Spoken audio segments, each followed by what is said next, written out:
de poder compartir con usted una historia que ha cambiado mi vida. Esta historia es demasiado importante para no compartirla.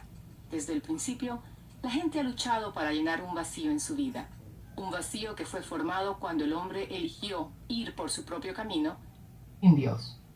La Biblia dice que todos estamos separados de Dios.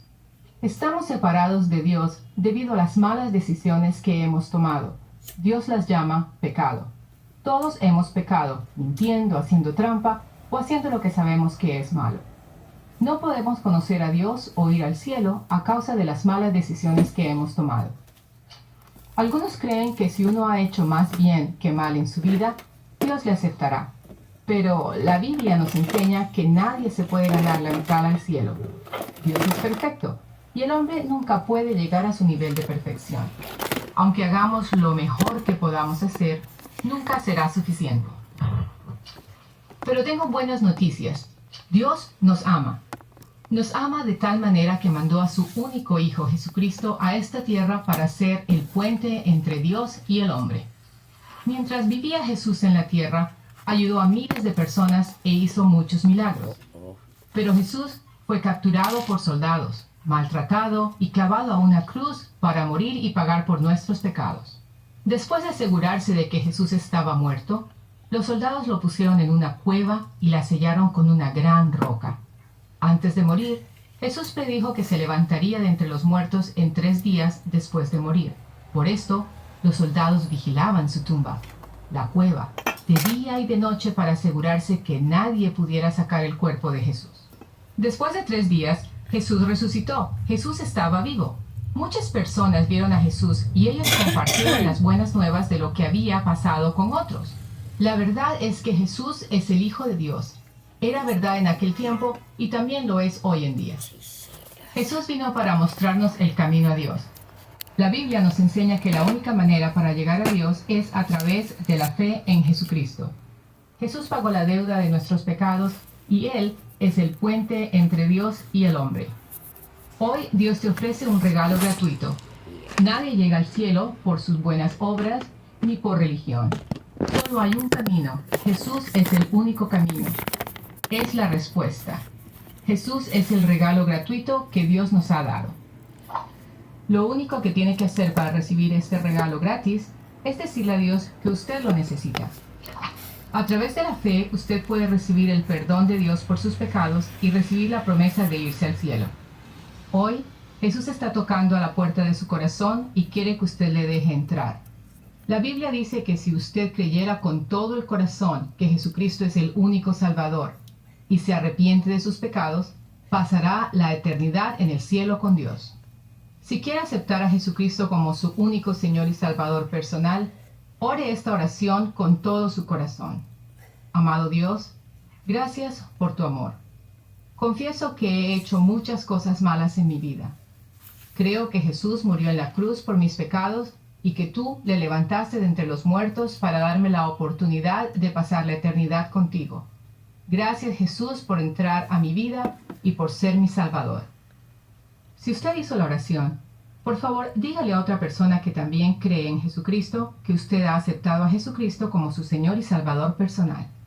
Si usted ahora cree en Jesús, le sugerimos que busque una iglesia en la que se crea que Jesús es el único camino al cielo. Recuerde la promesa que se encuentra en la Biblia, que dice que no hay nada ni nadie que pueda separar a los creyentes en Jesús de su gran amor.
avergonzado, no se alegren de mí, mis enemigos.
Muy bien, amiguitos, ¿cómo están? Buenos días, los niñitos de Somos Niños de Jesús y de Misioneros Niñitos Cibernéticos, porque ustedes también son misioneritos de Jesús y solo tienen que compartir con sus amiguitos lo que nosotros les enseñamos.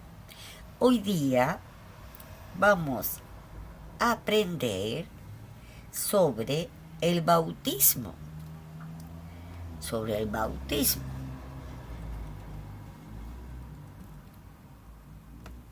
Comisión Diocesana de la Pastoral Profética presenta Proceso de Iniciación Cristiana para Niños. Primera etapa, el querigma. Hola, yo soy Kiara. y yo soy Pepa. Estamos con la Miss ¡Nubia! Bienvenidos a este caminito con Jesús. Vamos a empezar con la oración.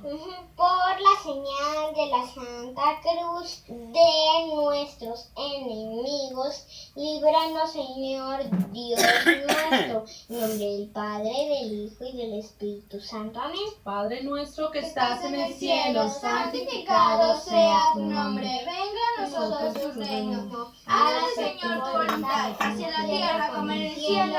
Danos hoy nuestro pan de cada día. Perdona nuestras ofensas, como también nosotros perdonamos a los que nos ofenden. No nos dejes caer en la tentación y líbranos del mal. Amén. En el nombre del Padre, del Hijo y del Espíritu Santo. Amén. El tema de hoy es el tema número 10. que se llama El bautismo, incorporación a la iglesia. Vamos directamente al objetivo. Descubrir que por el sacramento del bautismo nos incorporamos a la Iglesia, cuerpo de Cristo, para que encontremos y desarrollemos la forma personal de la participación activa en la vida de la Iglesia. Análisis de la realidad pastoral. ¿Qué conoces sobre el bautismo? El discípulo Pedro dice, bautismo es simple como lavar tu cuerpo, es como una alianza de Dios. Eso significa lavar tu cuerpo como estás pidiendo a Dios perdón por tus pecados. El bautismo es para que nos unamos a Dios. Es muy importante, pequeñitos, nosotros tenemos el sacramento en la Iglesia Católica. Los sacramentos son signos sensibles y visibles de una realidad invisible. ¿Qué es lo que sucede en el bautismo? Nos hacemos hijos de Dios y miembros de la Iglesia. Ahora, ¿cómo bautizan a un pequeñito? Seguramente ustedes han visto que le echan agua, ¿han visto? Le echan agua en la cabeza y dicen, yo te bautizo en el nombre del Padre, del Hijo y del Espíritu Santo. También le ponen un aceite, le ponen el aceite de los catecúmenos y el santo crisma para constituirlo como profeta, sacerdote y rey. Segunda pregunta. Miss Nubia, en los tiempos cristianos no había agua bendita, no estaba la iglesia, pero si los bautizaban en los ríos, los agarraban así y ¡pum!, los metían al agua. Muy bien, exactamente, muy importante que lo sepamos, ¿eh? Ahora vamos a la segunda pregunta. ¿En tu familia todos están bautizados? Sí. Miss Nubia, quería decir esto. Nos bautizamos cuando somos bebés, no cuando somos grandes. Así es, en la Iglesia Católica, cuanto antes tú recibas este bello sacramento, más privilegios tenemos de la vida eterna. ¿Se acuerdan qué día las bautizaron ustedes? A ver, Sí, Kiara. el 15 de agosto. Pepa. A mí el 8 de diciembre. ¿Y ustedes pequeñitos saben qué día los bautizaron? Pregúnteles a sus papis. Vamos ahora a la... ¡Iluminación! Así como las personas al nacer, para crecer y desarrollarse, necesitan vivir en una familia, en una sociedad. Así también el cristiano, que en el sacramento del bautismo recibe una vida nueva, necesita acogerse, incorporarse vitalmente al pueblo de Dios, la iglesia, para vivir plenamente la vida que ha recibido. El bautismo hace de nosotros miembros del cuerpo de Cristo. Por tanto, somos miembros los unos de los otros. El bautismo incorpora a la iglesia de todos los tiempos y lugares de la tierra. Dicha incorporación al cuerpo de Cristo encuentra su expresión concreta en la pertenencia y participación en una comunidad cristiana, nuestra parroquia. Por esta razón, el bautismo debe tener lugar en la parroquia donde vivimos y dentro del marco de la celebración del día domingo. Pequeñitas, ¿cómo se llama su parroquia? Inmaculada Concepción. Y ustedes que nos escuchan, ¿en qué parroquia o a qué parroquia pertenecen? Somos parte de una gran iglesia en donde pedimos los unos por los otros, pero también particularmente pertenecemos a una comunidad, a una parroquia, o vamos los domingos, obviamente, a la iglesia más cercana. Con la incorporación a la iglesia, toda la comunidad cristiana es responsable de la fe del nuevo bautizado, sin dejar de ser especial la responsabilidad de los papás y los padrinos. Por el sacramento del bautismo, todos somos hermanos y hermanas. Esta unión fundamental de todos los bautizados, por encima de los límites naturales o humanos, debe manifestarse concretamente en la ayuda mutua y en el intercambio de dones materiales y espirituales. Nos dice aquí la primera de Corintios capítulo 12 versículo 13, que es hermosísima. Hemos sido bautizados en el único espíritu para que formáramos un solo cuerpo, ya fuéramos judíos o griegos, esclavos o libres, y todos hemos bebido del único espíritu. Vamos al ¡Compromiso! Nos comprometemos a vivir con mayor fuerza nuestro bautismo en la familia y en la comunidad. Celebrar. Oración. Señor, que sepamos manifestarnos a los demás como verdaderos hijos tuyos y hermanos de todos. Evaluar. Preguntar cómo se ha vivido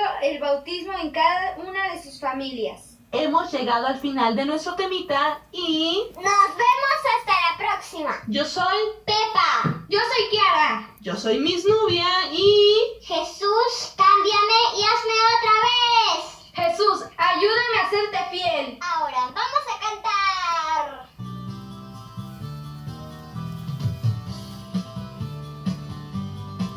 No hay Dios tan grande como tú, no lo hay, no lo hay.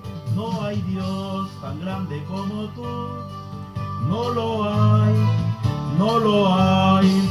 No hay Dios que haga maravillas como las que haces tú.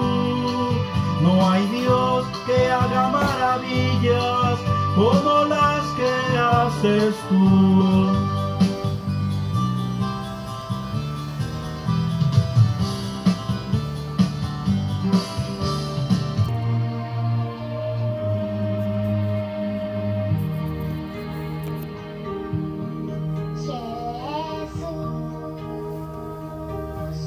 Jesús, mi amigo, estás conmigo desde que el cielo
vas a aprender sobre los sacramentos. El primero de los sacramentos es el bautismo.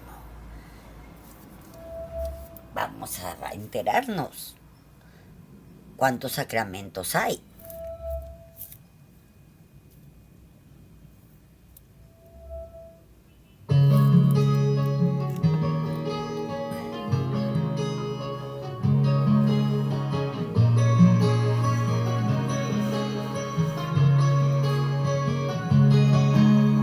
Como aquella vez en el Jordán, cuando bautizaron a Jesús. Hoy baja del cielo el Espíritu de Dios y nos ilumina con su luz.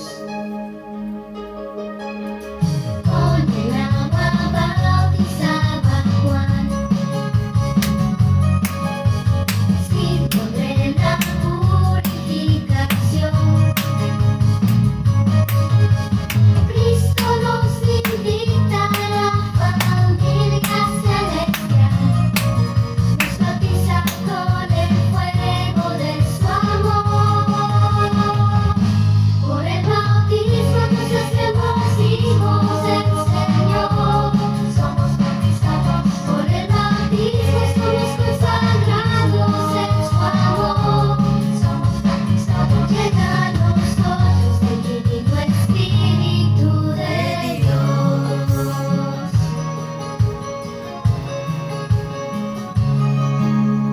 Jesucristo nos dio la misión. Vayan por el mundo a bautizar. Lleven mi palabra, evangelio del amor. Quien me siga y crea en mí se salvará. Por el bautismo nos hacemos hijos del Señor, somos bautizados. Por el bautismo estamos consagrados en su amor, somos bautizados. Llegan nosotros del Divino Espíritu de Dios. El agua es signo de purificación. La vela significa la luz de Dios. Y el aceite bendito, que Dios nos elige como hijos suyos. Por el bautismo nos hacemos hijos del Señor, somos bautizados. Por el bautismo estamos consagrados en su amor, somos bautizados. Llegan nosotros del Divino Espíritu de Dios. En el nombre del Padre, en el nombre del Hijo y del Espíritu de Dios. En el nombre del Padre, en el nombre del Hijo y del Espíritu de Dios. Somos bautizados, somos bautizados,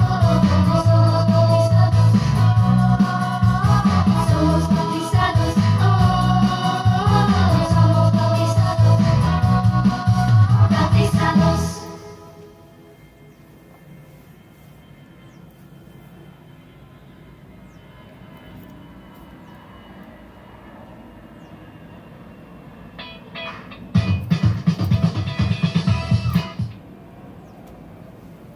Muy bien, amiguitos. ¿Ya viste ese regalo grande que Dios nos hace? Que por el bautismo nos hacemos hijos de Dios. ¿Te imaginas? También hijo de tu papá y de tu mamita. Pero también eres hijo de Dios por el bautismo. ¿Qué te parece? ¿Ah?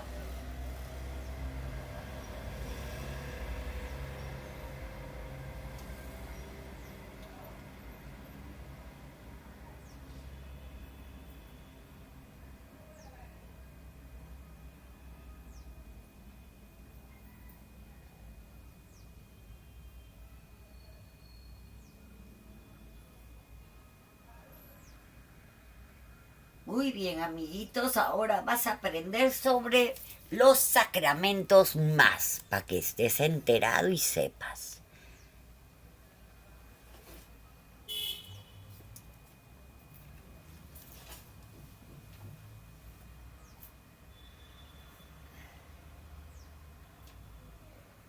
liberados del pecado original y regenerados como hijos de Dios. Llegamos a ser miembros de Cristo y somos incorporados a la iglesia. ¿Por qué el bautismo es el primero de los sacramentos? Porque es la puerta que abre acceso a los demás sacramentos. Y sin el bautismo no se puede recibir ningún otro sacramento. Pero, ¿cuál es el origen del bautismo? Antes de que Jesús llegue al mundo, ya se escuchaba de la función que cumplía el agua, el cual era purificar, tal y como nos relata en la historia de Noé, pues de una forma simbólica nos explica sobre la purificación. Más adelante en el Evangelio de Mateo, vemos cómo Jesús, el Rey de Reyes, el Hijo de Dios, es bautizado por su primo Juan. El bautismo significa liberación de los pecados. Jesús, sin haber cometido ningún pecado, quiso ser bautizado para cumplir con todo lo que se había señalado. En ello, cuando Jesús se encuentra en el río Jordán, cuenta el Evangelio que se abrieron los cielos, el Espíritu Santo bajó y se escuchaba: "Este es mi Hijo amado". La Iglesia, por amor, misión y obediencia, ha tomado este acto como primer signo de iniciación cristiana, es decir, el primer paso a la conversión para llegar al cielo. ¿De dónde surge la denominación bautismo? El nombre de este sacramento viene de la palabra en griego baptizein, que significa sumergir o introducir dentro del agua. ¿Desde cuándo se bautiza en la Iglesia Católica? Desde el día de Pentecostés, la Iglesia ha celebrado este sacramento. En efecto, San Pedro declara entre la multitud: "Conviértanse, que cada uno de ustedes se haga bautizar en el nombre de Jesucristo para remisión de sus pecados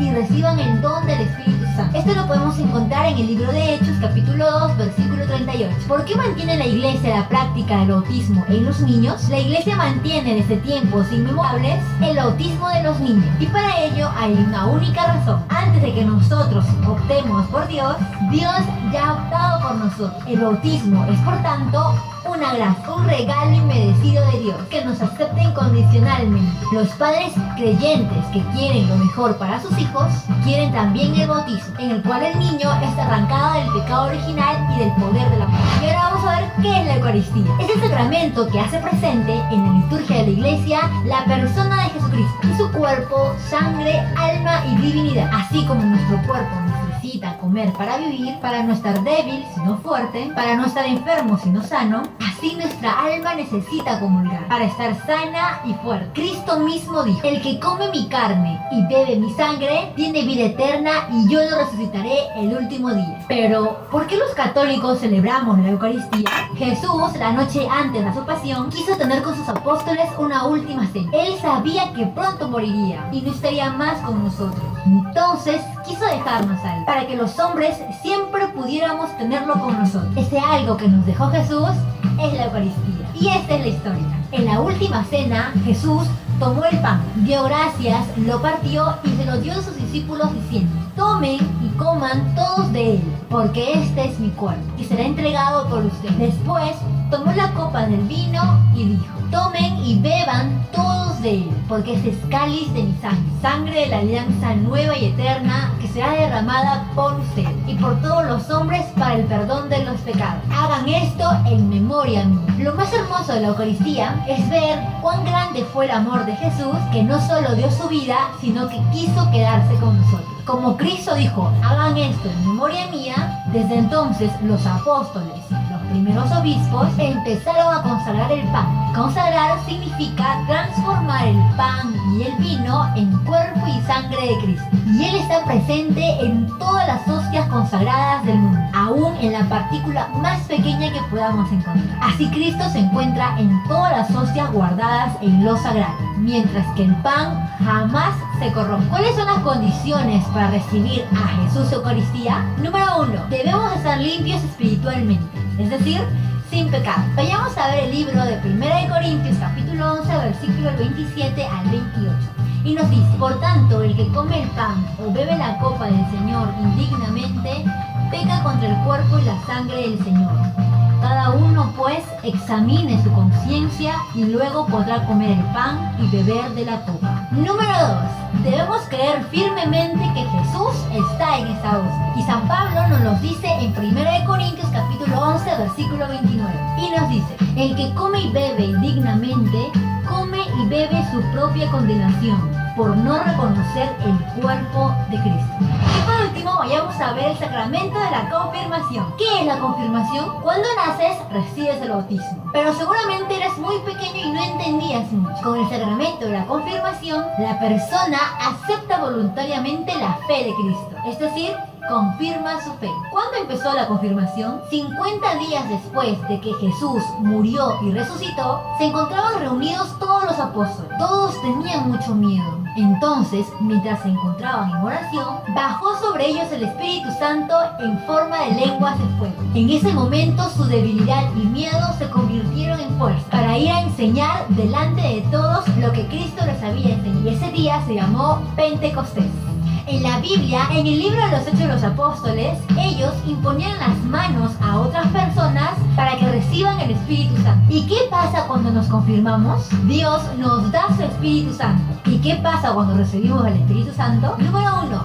Crecen nuestras fuerzas espirituales. Al igual que le pasó a los apóstoles, se hace más fuerte nuestra fe. El sacramento de la confirmación es como un Pentecostés para cada uno de los bautizados. Número 2. Nos hacemos soldados de Cristo. Es decir, somos leales a Jesús, sin miedo de decir que lo amamos y que somos católicos. Defendemos a Jesús cuando alguien habla mal de o habla mal de su iglesia. Le servimos en rectitud y amor, siendo imagen viva de Jesús para los demás. Ya para terminar, hay que tener en cuenta que los sacramentos de iniciación se reciben solo una vez en la vida y será el inicio de una vida de constante lucha para agradar a Dios y obtener la vida eterna. Recordemos que Dios usa cada uno de estos sacramentos para santificarnos y llevarnos con Él al cielo. Hola amigos, ahora que ya conocemos un poco más de los sacramentos de iniciación, bautismo, Eucaristía y confirmación, vayamos a ver ahora los sacramentos de sanación. Vamos a ver qué es el sacramento de la reconciliación, también conocido como el sacramento de confesión o penitencia. A través de este sacramento obtenemos el perdón de Dios por nuestros pecados. Es Jesús quien perdona, mas no el sacerdote. Este es solo un instrumento de Dios. Es uno de los sacramentos que administra la Iglesia Católica Romana. Todos los católicos estamos llamados a la santidad, pero somos seres débiles que por el pecado podemos llegar a romper nuestra amistad con Dios. Por eso es importante que nos confesemos para que la gracia de Dios esté siempre con nosotros. ¿Por qué debo confesar mis pecados a un sacerdote? Después de su resurrección, Jesús dijo a sus apóstoles: reciban el Espíritu Santo.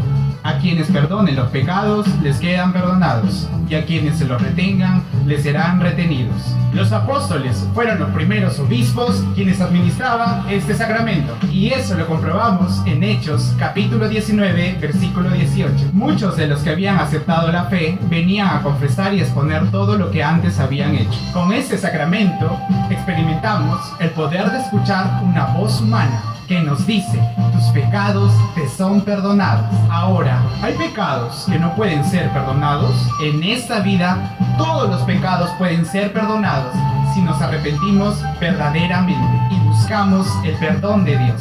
Como católicos, no cometamos el error de juzgar a otros por sus pocos o muchos pecados, por la ligereza o la gravedad del pecado. Dios nos perdona absolutamente a todos y es capaz de llenarnos de gracia después de haber estado manchados por el pecado. Hay que tener en cuenta que el verdadero arrepentimiento viene con la intención de mejorar o cambiar para ya no caer en lo mismo. Tal vez en el camino caigas, pero Dios conoce tu lucha y es Él el que te estará acompañando en este camino de conversión. Pero, ¿qué pecados debo confesar? Un cristiano puede confesar los pecados veniales y mortales en la confesión. La Iglesia te manda que para poder comulgar se deben confesar todos los pecados mortales. Es suficiente nombrar la naturaleza del pecado, por ejemplo, adulterio, sin dar detalles específicos. ¿Y con qué frecuencia debo acudir a la confesión? Cada cristiano debe acudir a la confesión cuando se da cuenta de que se encuentra en pecado grave. Según el Catecismo de la Iglesia Católica, numeral 989, la Iglesia requiere que los cristianos confiesen sus pecados graves mínimo una vez al año. Y ahora veamos, ¿qué es el sacramento de la unción de los enfermos? Es el sacramento que le da al cristiano una gracia especial para enfrentar las dificultades propias de una enfermedad grave o la vejez. La unción de los enfermos nos da el sentido cristiano del dolor, de la muerte y de la preparación a morir para el encuentro con Jesús. Asimismo, al recibir la unción bien dispuesto y en gracia, si es la voluntad de Dios, puede obtenerse incluso la curación o la sanación que necesite el enfermo. La unción de los enfermos se conocía antes como la extrema unción, pues solo se administraba in articulo mortis, es decir, a punto de morir. Actualmente, este sacramento se puede administrar más de una vez, siempre que sea en caso de enfermedad grave. Pero, ¿Jesús instituyó este sacramento? Claro que sí. En la Biblia podemos leer dos momentos donde Jesús hace mención a lo que debían hacer los apóstoles con los enfermos. En Marcos capítulo 6, versículo 13, dice: expulsaban muchos demonios, ungían con aceite a muchos enfermos y los sanaban. Y en Marcos capítulo 16, versículo del 17 al 18, nos dice: a los creyentes acompañarán estas señales en mi nombre, expulsarán demonios, hablarán lenguas nuevas, agarrarán serpientes, si beben algún veneno no les hará daño, impondrán las manos sobre los enfermos y se sanarán. Asimismo, el apóstol Santiago nos cuenta, después de que Jesús ascendió al cielo, ya existía entre los primeros cristianos la costumbre de realizar la unción de los enfermos. En el libro de Santiago, capítulo 5, versículo del 14 al 15, nos dice: ¿alguno entre ustedes enferma? Haga llamar a los presbíteros de la iglesia y oren sobre él, ungiéndole con óleo en el nombre del Señor. Y la oración de la fe salvará al enfermo, y el Señor le hará levantarse, y los pecados que hubiere cometido le serán perdonados. Y ahora vamos a ver el ritual que se realiza para este sacramento. Número 1. La oración que eleva el sacerdote para que Dios le conceda la vida y salud al enfermo. Número 2. La imposición de manos sobre la cabeza del enfermo como gesto de bendición. Número 3. La unción de aceite bendecido en la frente y en las manos, que son las partes más visibles y representan la vida y obra del ser humano. Como vemos, estos sacramentos ayudarán a nuestro cuerpo físico y espiritual a obtener la gracia suficiente para sobrellevar los dolores y sufrimientos con mucho amor, y que por el perdón de Dios podamos llegar a la santidad a la que estamos llamados, ya que está escrito: sean santos como su Padre es santo. Y para completar esta serie de videos sobre los sacramentos, hablaremos de los sacramentos de servicio y entrega. En palabras concretas, ¿cómo podemos definir al sacramento del matrimonio? El matrimonio es una sabia institución del Creador, o sea Dios, para realizar su designio de amor en la humanidad. Por medio de este sacramento, los esposos se perfeccionan y crecen mutuamente, y además colaboran con Dios en la procreación de nuevas vidas. El matrimonio se define como la alianza por la cual el hombre y la mujer se unen